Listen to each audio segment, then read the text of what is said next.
Ma'am आई हुजे कैथेन चलुगे तौबनेबको हौ तकनबसु पुरो इतु मैम गावदना सनासु यालक्त्रे येंग इपाम चतोइने मैम हेंग इपाम चतोइ वीडियो से थागलके हंदक सही के अखोय मागी फुरी तम ताइने थोनबीद्रीबको अदुना अखोय माई फुरी तम तलेबीरुगे तौने हेंग लिदनबा फुरी कोति मैम लै अदु अरजु आइने लैबदो लेदना इंबा हाइतारे अदुना फुरी तम तकबीरुगे तौने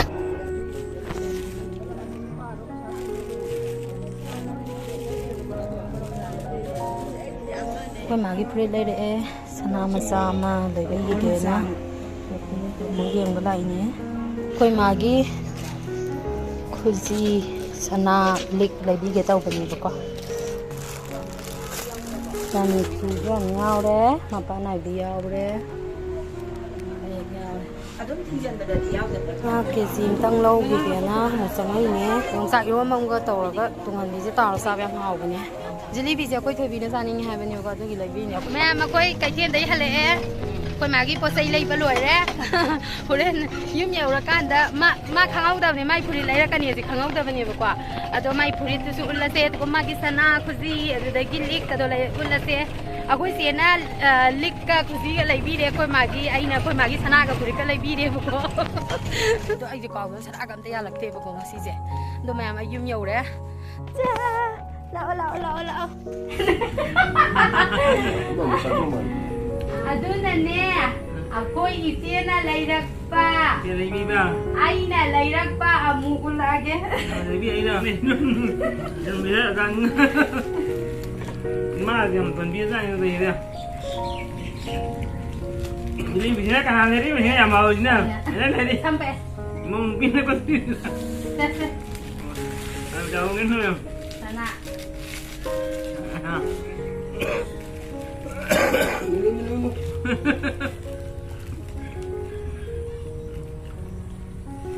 Jangan lu ya. Apa yang kan? Si apa mira? Ni siapa lagi bang? chtpa mira. Ya, siapa ya? Siapa sebab ni? Ayo bersih am tu. Ma'am hacker ये लीजिए कोई पुखरी दगी हेक्सा बने पुखरी द मैम पाले बको फजा बने हेकर ये लीजिए hi ma'am बोई की चैनल दा अमका हना तराम नोचरी अदो मैम ngasi की ब्लॉग से दे याम नुंगाई ब्लॉग ओइ दोइने मैम अखोय मा से आइगी इपाम दा हाइदी लमथेल सना कैथेन दा कनो तौबसे सत्पसे को आइगी लुहोंग बदा सतलम बदुदगी सट्री बको अदुना आइना सिदा युम पाला इसे सही अहुम मखाई फाजला अबनेबा सिबाउसे अमुक्ता नोंगमता सट्रीबको हाइदी मादी गाड़ी मसासु तोंग यादे अदुदगी गाड़ी अतोपसु अमता तोंग यादे Coke ngawgi obi toyeba aduna pharak to hekta taba adu ayambana aina iri so leiri अखोई मागे खल्ला कांदा आइने अखोई मासे अमुक्तंग आइगी पामदम तंग दी पुरमगे खल्ला कांदा ई रिक्शो से मागी अयाम खल्ला कांदा लैबनेबको अखोई मान हायबको इबेमा इमाना सिद्रिङाइदा इजागी हौरकफमदो अमुक्तंग दी चटनिङे ना हायबको अदुदा आइसे सनुवाइतदा नंग चट्लुरसे ने अखोइजे हौनारा कांदा अदुमाइना चटके तौबने अदुदि मैम अखोई मागे ngasi याम हरावरेबको अदुना होरेन चटपा खोटपा लोइ उचरके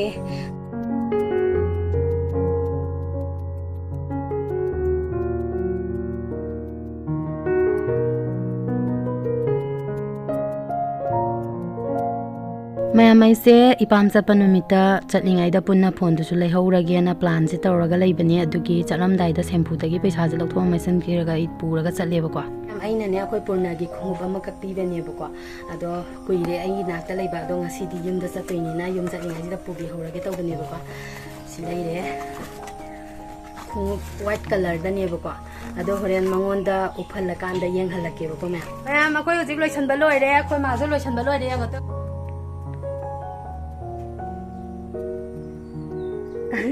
lão bye bye kì mẹ mà quay mà giờ ngasi thì phải giờ ra không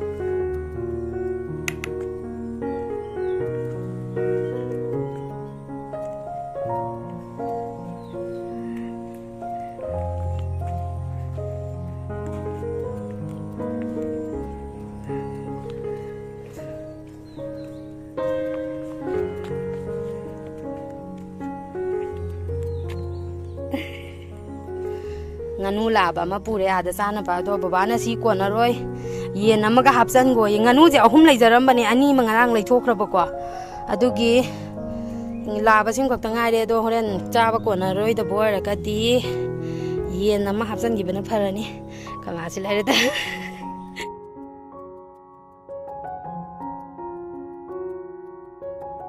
Ada pan mine, memang nupi mapanda. Ai sei hom hai sing te satre. Tidin ai chalu ga. Tidin yau din han man mine. Sei yau makai subai ta. Sasi ati. mayam ani se nungdi am nungaite yong tu horen cha thok to rabani nioi bagi chinja koi ru bai ni ko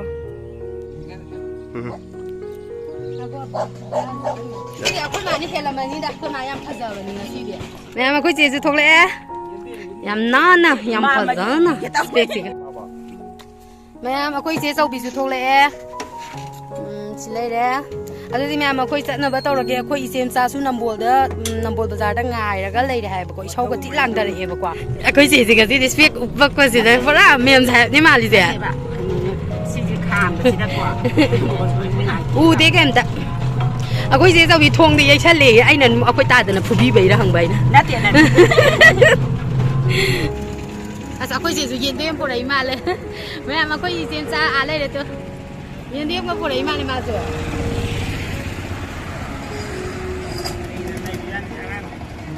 ရတယ်ကိုရဲနီခရော့ဆိုနေပါခိုင်ဆိုင်အခုစီနေရောဝတ်တမဲလွန်ကလေးချန်ပြီးတဲ့သူကကရီနဟင်ကြမနာမစင်းမြန်ဒီကိုအခုတည်းခေါ်လာကစတော့တဲ့ဟာပါကိုပေါ့မဲမကိုစင်စားတဲ့ပတ်တော့အခုလွိဆူရကိုကြအဲ့ဒါဆူရဗနီနာကိုကြီးလမ်ဖီယယ်နိုင်ကိပန်းစီအဲ့ဒီနွိုင်းပနလောရအာတလဲမဲjelebi ni tu akoi thoi bina sani nge jelebi sani nge se noi nambol gi jelebi tu am hawi poro hai ba ngarang tu lai ra ba ni ngarang nga mu ti bong la ba ni loi sa thok lo ra ba ngasi ne ise thok bina mu lai bi di ba cha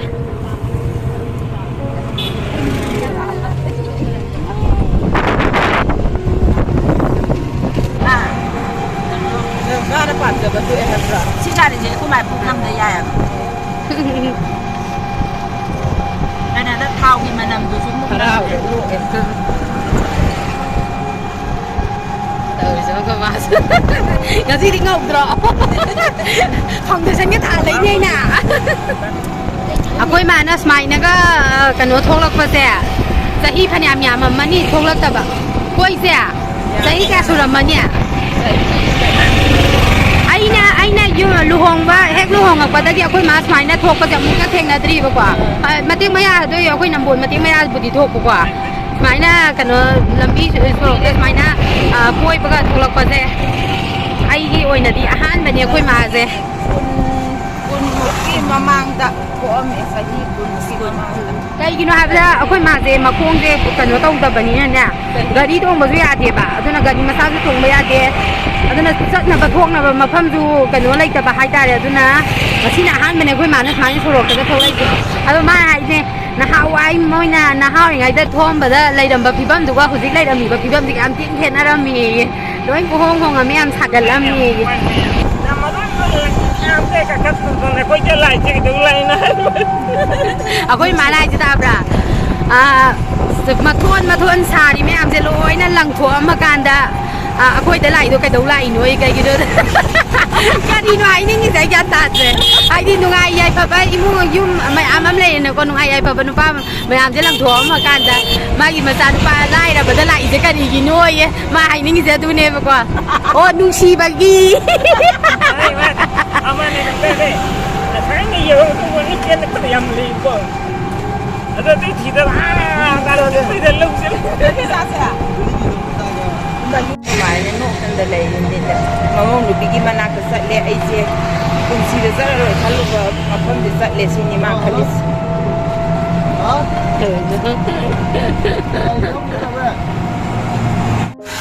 na koi ka mo para tha lo ba sang ri sang la me para tha za gi se na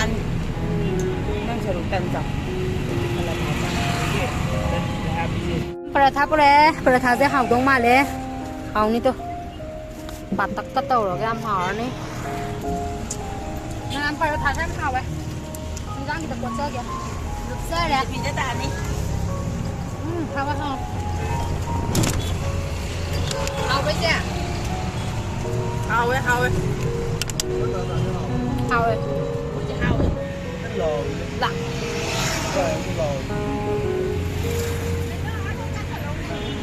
koiba bạn đâu rồi kìa. Sila con này đâu không?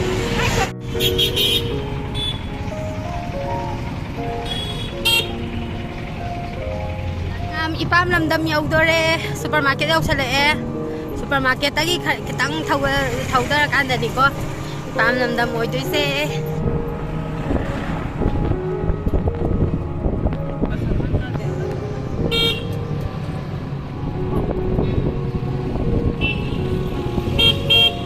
Jangan lupa, ibu lebih dorong bisa. Pandai kan nak tiram bisa sama. Mana amsang apa? Mana terus? Mana? Cái đây bây giờ. social service này. Ta sẽ đây cái can gì đây này. Mẹ, ôi mà anh ship mà dai rồi đấy. Gì mà con gì? Mà sắp quá rồi. Sắp gì? Con nào? Nó như này thôi là kìa. Sao đi ra cô kia xin bộ? Nó đi xin mà anh không hay mua được kìa. Mua ra rồi. Nó thì cũng cô có cần cái gì giả tạo cái bạn. Quên luôn. Ha, quên luôn. Aku kayak bisa kita ambil lagi semua. Kan dah tahu. Ha siung. Ati thak ya suruh dia. Thak siung. Aduh ni, aina popo ni kan hara thasa ka dong ni haba. Ya, phúc đây nè, mà sáng giờ bầm mồm cái gì không mẹ? Bầm mồm cái gì cứ cháu hôm nay mình gì bộ? Hai, mẹ mà coi yếm nhiều đấy. Lipstick có gì mà bạc phải. Cái giờ lúc kia ba, exam đâu kìa? Tu piro.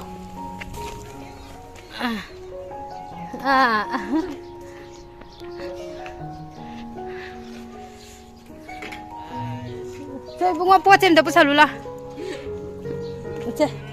Ada nganu je ya, de lok thoro. Ini lah. Ini nggak punya deh. Anh ngờ tụi nhà đi ai đi. Lão video nào video.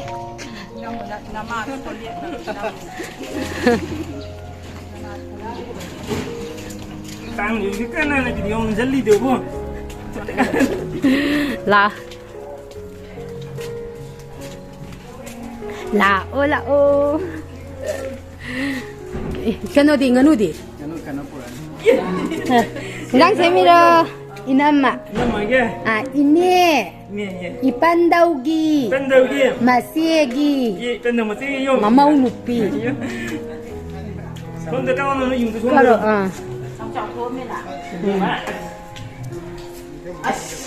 Ani ke buat kayak gini tuh isu. Kita kan jadi ya.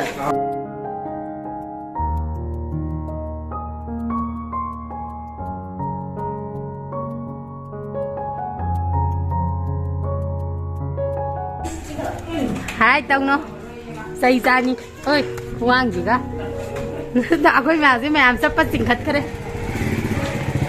ra là nó mà là phu quan gai à Kau lepas kau bawa pun. Tahu?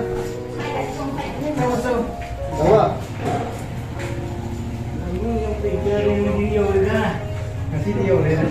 ngasih dia udah nah con mà chỉ nói là phàm gì à TV ngủ lão TV ngồi phàm ra sẵn ngủ lão aku mah khôi buộc tadi mang khôi làm gì khôi buộc ta mẹ mà khôi buộc cái khôi mà cái này bà đó khôi mà nó khôi làm gì bà đó khôi buộc ta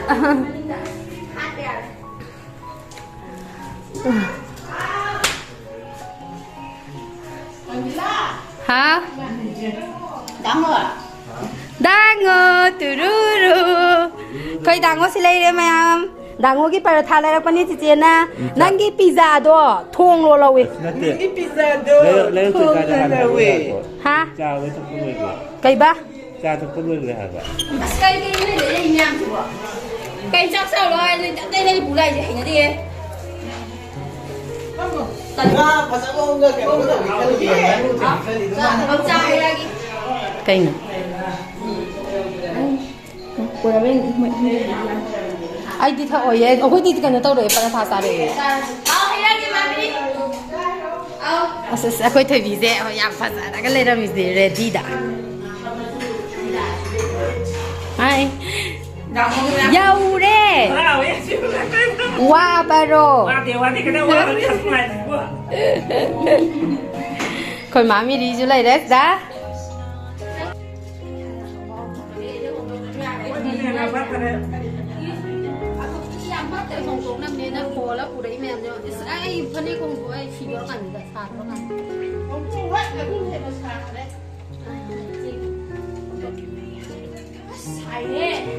ꯁꯦ ꯐꯤꯒꯁꯦ ꯁꯤ ꯏꯟꯒꯦꯔ ꯌꯦꯡꯉꯣ ꯃꯌꯥꯝ ꯏꯆꯥ ꯊꯣꯏꯒꯤ ꯑꯩꯅ ꯂꯩꯔꯛꯑꯦ ꯍꯥꯏꯕ ꯈꯣꯡꯎꯞꯇꯣ ꯑꯗꯨꯝ ꯌꯥꯅꯤ ꯍꯥꯏꯕ ꯀꯤꯆꯤ ꯀꯤꯁꯜꯂꯀꯥꯟꯗꯅꯦ ꯑꯗꯨꯝ ꯇꯣꯡ ꯌꯥꯅꯤꯕ ꯆꯍꯤ ꯑꯍꯨꯝꯐꯧ ꯇꯣꯡ ꯌꯥꯗꯣꯏꯅꯦ ꯑꯗꯣ ꯃꯅꯤꯡꯗ ꯂꯥꯏꯠ ꯉꯥꯟꯕꯅꯦ ꯌꯦꯡꯉꯣ ꯃꯅꯤꯡꯗ ꯂꯥꯏꯠ ꯉꯥꯟꯕꯅꯦ ꯇꯣ ꯏꯆꯥ ꯊꯣꯏ ꯉꯥꯟꯕꯅꯦ ꯃꯥ 호랭이 앉아라가니 강대. 세이 사토.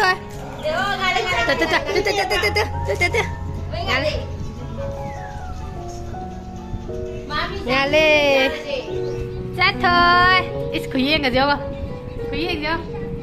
집에는 rồi. Đi thâu rồi, đi thâu rồi. 그이행 좀. TV지다 뽕아웅아 rồi bên mà sẽ. 이. Puduna. À.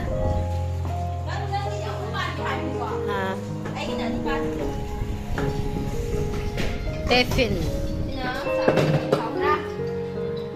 Nó xả thằng nào vậy mà xin hết được phạm. Sao ngạc tên. Nó mua cái số lại hai bên gì thì yuan bà.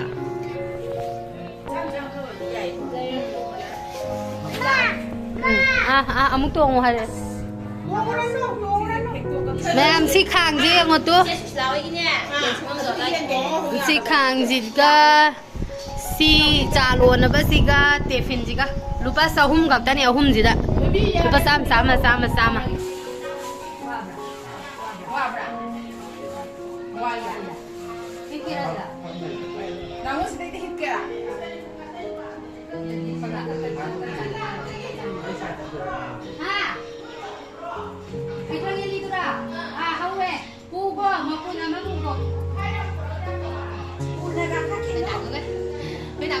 Anh đi đu ra sẽ hai ông ăn đâu cùng nghề mà đi ăn tận bạn ăn thì mình mà sẽ bây giờ thuộc về sự tự nhiên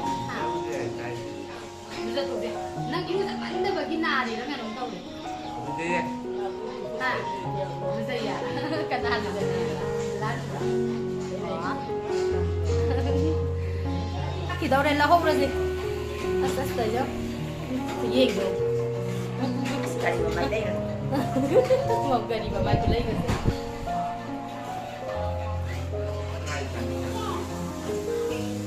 Jadi cicina jupore nganu jupore tu thong asar si kwa.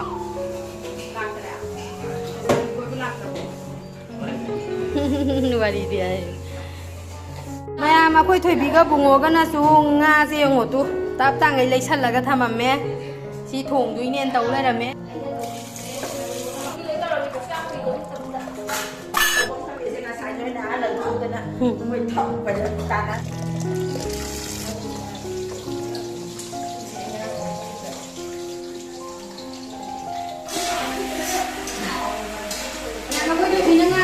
Ở bên này có cái món nào thì có phồn gì rồi, má cùng với ở bên này mà nó hao cái gì vậy? Yên nhưng anh nuôi mình sao rồi mà này gì? Xem bao lâu đấy? Nào hồi đêm tàu bagi, mấy em có tí thùng baga, thái bi managa mimi singju tàu bên này baga.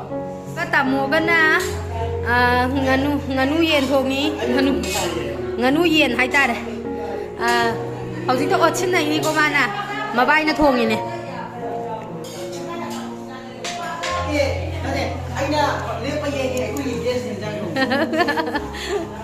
tôi cái xí tận đó mày làm tiền lý koiba xí lấy đấy mà sao thôi lấy đấy baba koiba mày làm lạc có sẽ năng cái gì phao kìa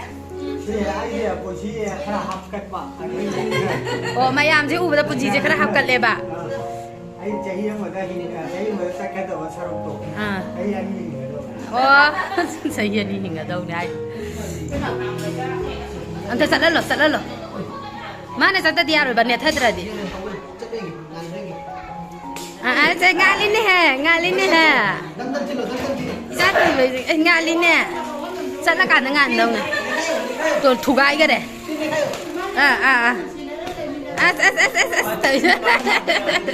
tới cho con Sigara môi xài gạo ấy thế nào đi nào đâu bro mà xuôi đây môi xài quần tàu ra âm đây môi xài lấy đâu bro cái đi xuống đi tàu đi rồi thì ăn bây giờ mà cái nó giáo nó mới lộc thổi rồi thâu rồi gari thâu rồi hay đấy mà mày lại thua phải dây nè tàu rồi sát thỏa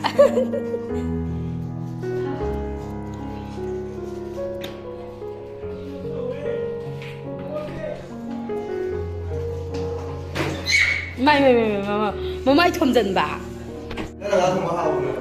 ado hao gidre ara ba kan thoi bi na thong ba na hao ra ba na han akoi thoi bi lak ba da akoi gi ka champat gi thoi bi cha ko ba da thong ma nga do adu cha ru ba da ni ma na ai na nga thong ba hau te hai je sina ma hau do si da hen gi ba ni ma nu sitri je na thong ba lo shala ka dau re ibunga akoi lak ba ji thong ning bra Mata sabra, miam sin bra, ngam lang bra. Ngam burner doin tau re, ya sen mai diam, bagi muruk mana ngata.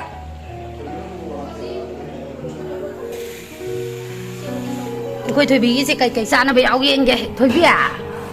Si se hao ba ni nganu thong ba da ka ha pa. Ma ku sing cha na tra. Irom ba da kitang thak sira.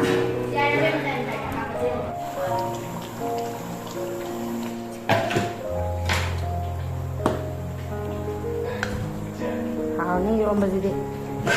Mai sar. Apa hau gre? Insa indom salata mame di.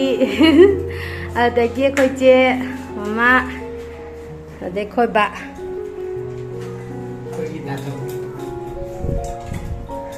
Koi di, ningo laga dai koi na seba tau dai ka ningo la tau ra. Pi ningo la dai koi seba tau dai le ko. Nang la koi un thala tau.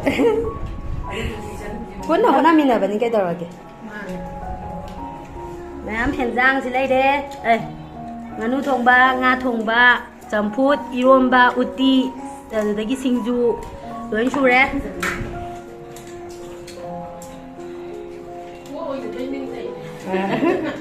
sao làm tập tôi kìa mua anh pun mani nè mà bay cả mà xem cả samin là cái đâu đây sẽ hầu cái đâu đấy khoi ba si lai re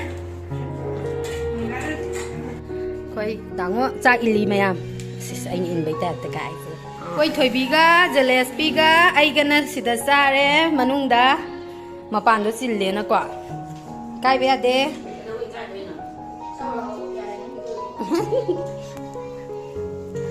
sao si lâu na sao ai jang amoy dango ga keris kini na hapan papa de sagi sak chi khum jal lin ga ni tong thang thế là ha pam bom du à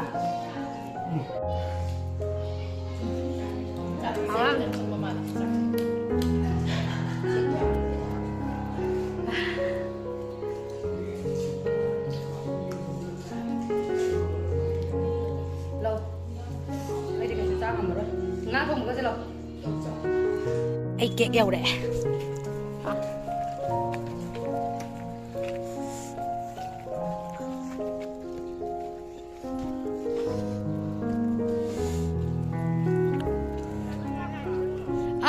Nè sân thì chắc ra đâu à?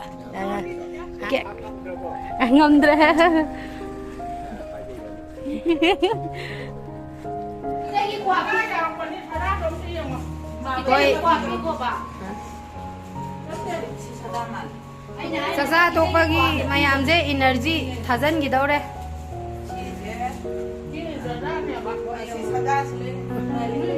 hai mehi kadai mami de kadai no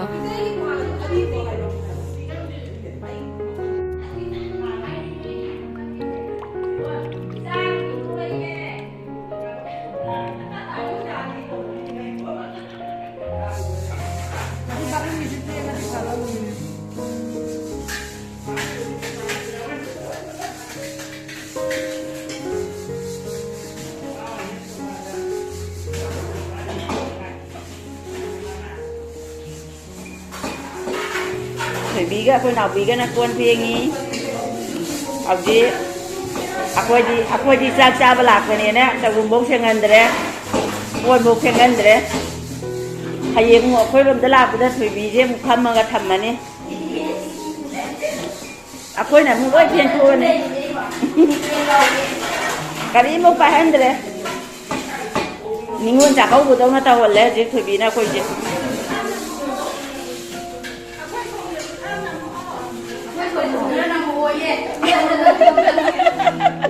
ima bu ju khan ni akoi ne ju khan ni akoi ma ga akoi beng ga de pwat tha ga de wa de na chaman de na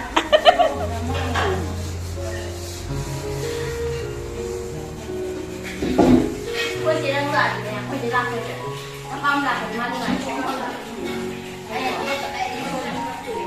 cái đi Ai là có cái quân rồi gì? na bua Koi chỉ làm được mang lại không được. Hai đây con nó ngoài như nào đấy? Dạ. Này có đấy là cái khẳng. Anh làm luôn rồi đây không ngâm để. làm sao vậy đi thằng gì đi mà Yang ada ida kuan phiang mà gì đó mà sao nó pin là kuan phiang mà gì đó mà đuôn trả gì nó qua đó mà nên là thiêng người cái chuyện rất là thiêng mà sao nó pin qua đó mà nên là mình đuôn trả nó chuyện rất là thiêng lôi tôi đây thổi bị chú lôi sẽ là cả tôi đây để mà chú thật ra cả mà mâu nó tàu cái này là thôi lên tôi mà ra cả thuộc á thăm gì đâu đây gì thăm gì đâu đây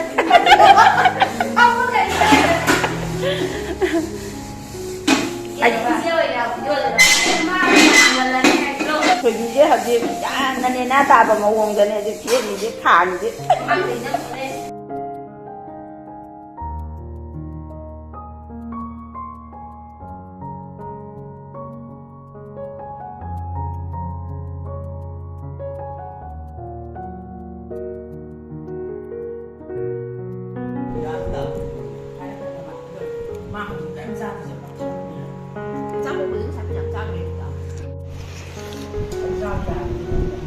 mẹ em xàm đi quả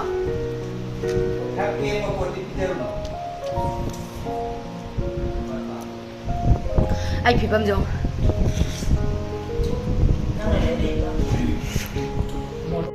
mấy em akwai maze akwai thoibi gi ka je yengning man dana ne khut akwai je na sambira ka na sin na di yauru ba kumda rak ba je kumda bangam da thun je na sit la kumda ra i je ngo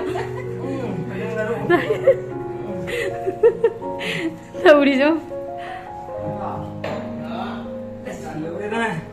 yauri dana ka la mẹ mà khôi xe khôi bùng ngô cái yếm mà nấu bấm xà bờ đó tôi yeng bớt sát tôi nè khôi má này yeng này nghe hai bữa kia qua tôi yeng sát tôi nè khôi bùng ngô nó thâu rồi đấy ai kia gì tôi má nó thâu với tuồng bờ mà tuồng đấy đã anh chồng tôi tuồng dạ cái đó xe năng chồng tôi nó khôi bùng ngô cái yếm mà nấu bấm xà bờ đó muốn yeng bớt sát tôi đấy itu sudah lah bro đang đấy chồng đấy đang nghe tôi chuẩn bị coi đây đấy mamang dana khoi bungo ga tamo ga khoi ba ga phamme bungo na ne thauri je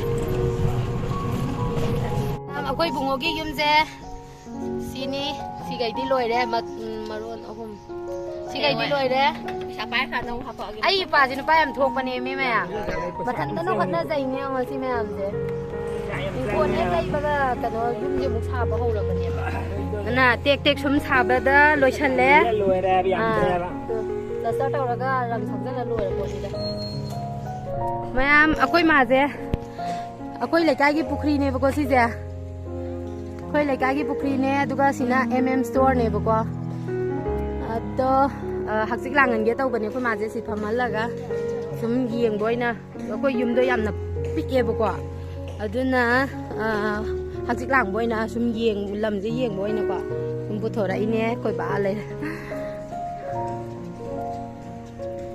มาอาจจะทำบานแล้วก็หนูข้างเดียมพะเจี๋ตัวสิพะเจี๋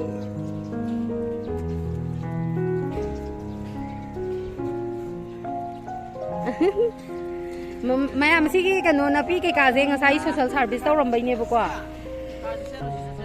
ชิลล์ตุ้มเซลล์ใส่นังกาดูนุ่งชากเราก็จิงเอามาไว้ตรงบ่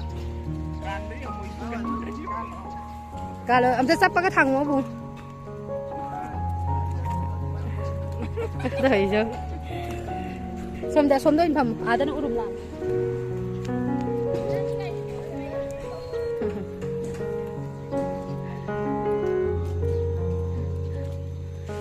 การเรียนสาบุตรกุทโรเกะ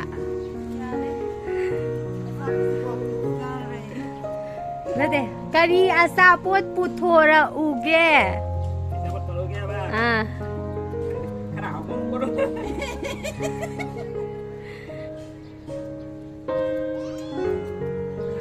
พอมาแล้วรอดูดิไอ้คุยจัดแลกเกะคุยมาโฟโต้น้ำกี่ตัวได้คุยบัวนะ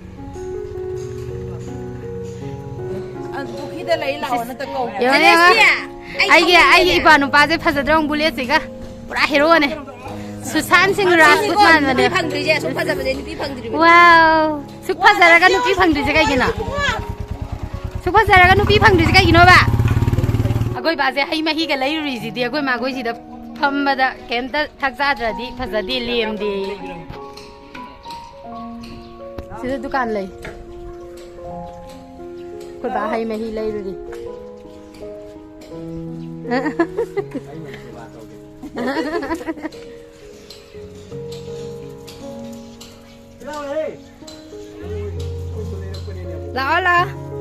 ลากันนี่ทงละกัน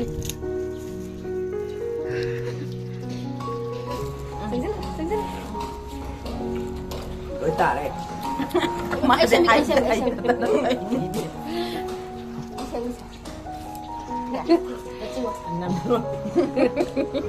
มาจะยืดเส้นขลุ่มเลยบางกลางเนี่ยมาเซ็นงั้นสิก็นี่อยู่ตัวเลยเขาจะผมมั่มหน่วยน้ำเนี่ยเช่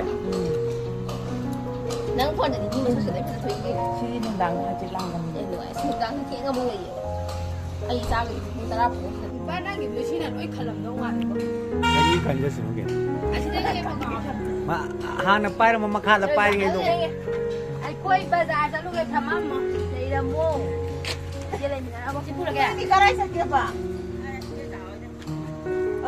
เอากล้วยเสียแต่เราเอาที่นั่นเลยนี่เสีย ที่เราพับเลยเป็นเนี่ยมือติดข้างหน้าบ่ นะหัวซิกบาซาจะตุยเนี่ยคุยน้ำตาคุยซิบาซาจะลูกอีกแก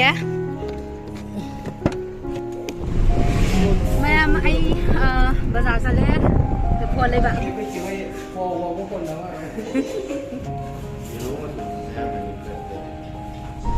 แม่มาคุยมีตัวฮับเตอร์มุสัตเล่แม่มีตัวฮับสิเล่เด็กก็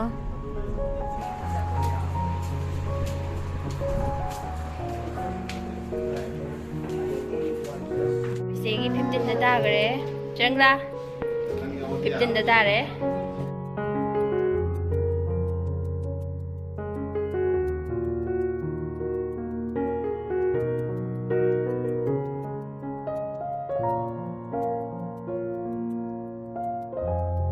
Satoy.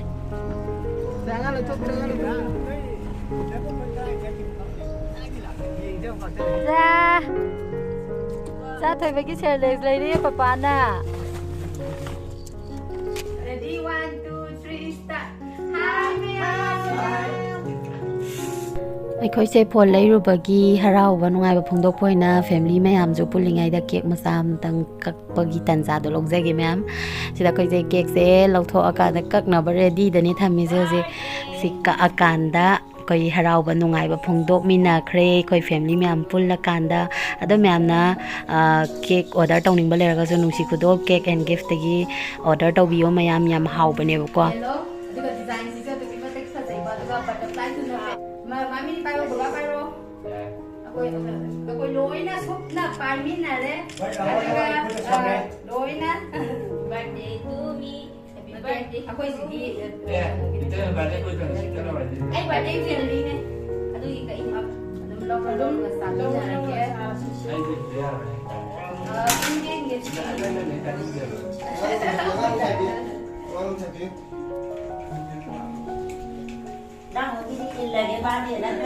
Eh, negeri ni.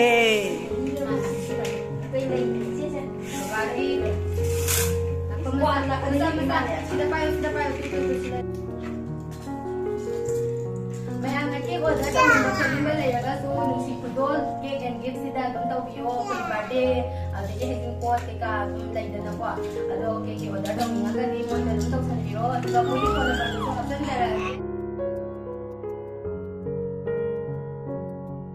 asa tawre ma sobe se dango sina nangi ai paisa pai de lupa yang khai yeng sina nangi Masa na dito na aduga sina purnagi se salugi ge du de pamsa dango ge ren jana lai minau hanga ba mayam akoi family myam am pulla kanda samina ba thakmina ba loi re do mayam pung je won dang gi ne pung tariat tare pung tariat hele ko ado mayam akoi yum mai kai pang na ba am taurage ipam lam dam tha do amage dango sise thalagi bye Sale, ako choy binay tan bana lore mayam. Adi mayam video se swai da loi chana ba tawrage video se bunung abira like share subscribe tawro. Bye. Bye tawro, bye tawro. Bye. Che, isa thoy ge sina. Hau bi sao ko. Hau bi sao ko tu na. Bye tawro se, ni ne ja lage. Ma ta di. La la. Mami de, chalo ki ko. Father se u dare.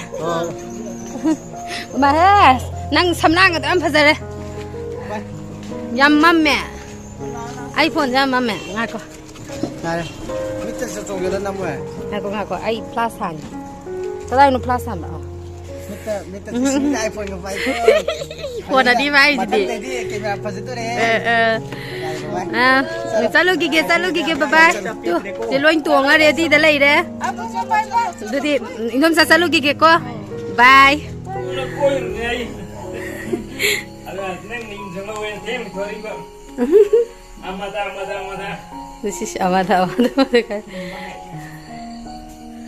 Koi sale di sale yang koi ni. Mai kona. Nanti sudah dia.